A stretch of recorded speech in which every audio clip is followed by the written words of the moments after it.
What up, YouTube? Welcome back to the channel, and as always, I really appreciate y'all tuning in. We are back after an off weekend of Supercross for round 10 in Birmingham for a track preview and some predictions for the Triple Crown. Crazy to think we're already back to another Triple Crown, getting all the Triple Crowns knocked out by round 10. And we're hitting this East Coast swing with the open air stadiums, but luckily the weather's looking perfect, so it should be Titty City. I don't think the track for this weekend is anything to write home about, but it's Supercross. The racing's going to be good. It's in the contract. And before we get started with this track breakdown, I just want to thank my channel sponsors, QuickMoto.com. If you're looking for a badass set of graphics, backgrounds, canopies, and more, use my code on screen for 20% off. Also, Sirius Studio. And I'm a new part owner in the company, so anything you buy with my code on screen, a slice of that goes to me. And then lastly, I'm doing a bike waffle for my 450. Just trying to fill this up as much as I can, and I'm hopeful to do the drawing for it by the end of the month. And it's a chance to win a dirt bike for $100 and support me bringing you guys as much content as possible. Now, let's get into the video. Round 10 in Birmingham. Paint me a Birmingham. Nah, paint me a Supercross, baby. I think Birmingham's one of the smaller stadiums of the year, so not a whole lot of floor space to work with. So not really anything you can do about changing the dimensions of the stadium. So either way, I think it's going to be a good one with what we got to work with. And the series is heating up. We got tons of storylines. We got Cooper Webb. Can anyone stop the dude? Can Sexton keep it on two? Can Roxon try to get his way back into this thing? And then don't even get me started on the 250 East. We got at least 4 guys that all think they're the top dog,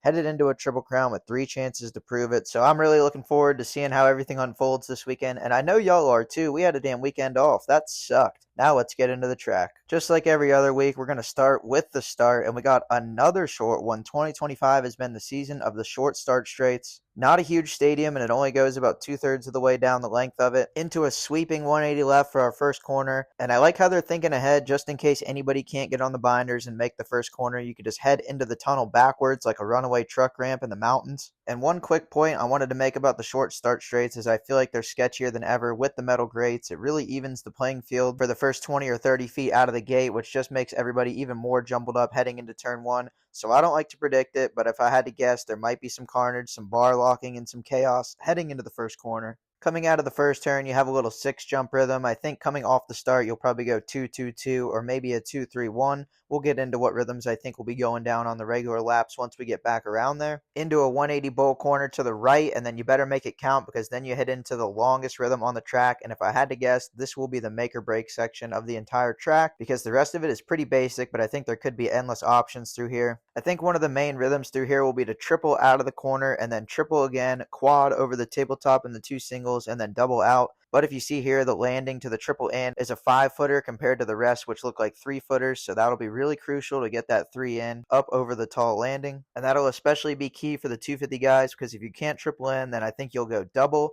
and then triple over that tall 5-footer, then double over the tabletop, triple, and then single out. Out of the long rhythm into another right-hander, only a 90-degree corner this time. And I'm a little worried about this section getting one line because I could foresee guys jumping out of the rhythm to the inside and then going single, double, and then triple single in this next rhythm. But maybe you can get a triple in out of that corner. You can hit the berm and then yank the 3 in and then maybe quad out, maybe triple single. And if you think back to San Diego where they had that huge quad, I think that's kind of what this would look like because you would be quadding off of a big tall 5-footer. So call the boys Guy Cooper if they quad this because they'll be getting airtime. And one last line that could be good through here. If you think back to Tampa where Malcolm Stewart had that nifty double triple before the whoops out of the inside, I think you could do the same thing here out of the inside, go double, double, and then triple out, and this could be a really good line because you'd be jumping over all the 5-footers, and when you're in the air you ain't gaining speed, so this could be the line. Then out of that rhythm into another right-hander. This is the right-handed national. We got a 180 right-hander into the whoops, and I am a fan of the fact that we got a 180 bull turn before the whoops and then about a 160-degree bull turn after the whoops, so that'll give the guys opportunities to get a nice good run, maybe run alongside somebody and make a block pass in that next corner.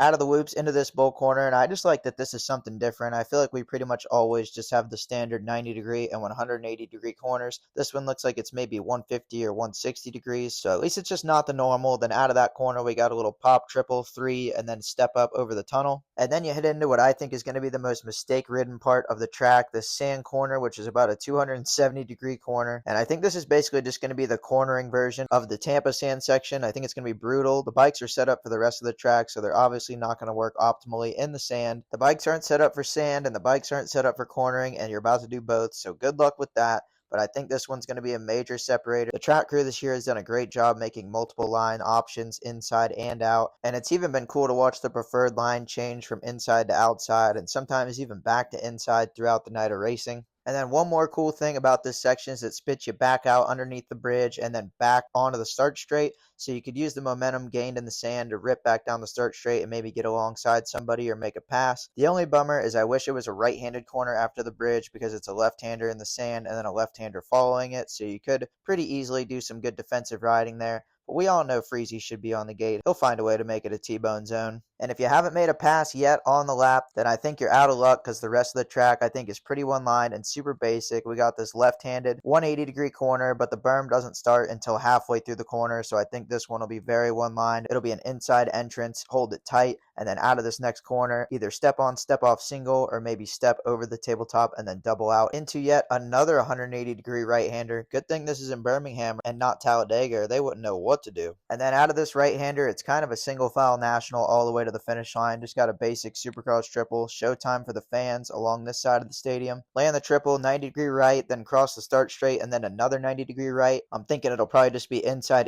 then into the finish line. Land the finish line, got this little ski single across the start straight into a 180 left, and then out of that, another little single that shoots you back out into the second straightaway, back into this first rhythm. And I think on the regular laps, it's just going to be a very basic 3-3, and that's a lap around Birmingham Supercross. So even though it may not be the most creative track layout, I still think it's going to provide plenty of entertainment and great racing for us this weekend. I mean, it's Supercross. Can you really go wrong? But I know I'm amped up for it. It feels like it's been 3 to 5 business years since I've watched the Supercross. Now let's get into some predictions for the weekend for the Triple Crown. Starting with the 250 class, it feels like it's been since since we've just watched a regular 250 main event. It's been Triple Crowns and showdowns, but I love it. And with the win, I'm going for a repeat from Seth Hamaker. I'm a huge Seth Hamaker fan, so I may have a little bit of bias here, but he won the East-West Showdown, so he proved he can beat anybody in the class, and it's a Triple Crown, so I think he's going to have good starts. I think he'll be good all night, and I think he's going to come home with this win. Then in second, I've got RJ Hampshire. I think it'll be a battle between him and Hamaker for the win, but I just think the difference will be the starts for Seth. I think hole-shotting that East-West race had to give him some confidence, and the guy hasn't had this long of a run of good health, maybe ever. Then in the third spot on Le Box, I'm going to go with Tom Vial. It was hard for me to leave Max Anstie off this list, but I just feel like he's kind of lost his mojo from those first couple of rounds, so until I see him get it back, I'm not picking him for the box. I just think Vial's consistency is going to leave him no choice but to be holding the trophy by the end of the night.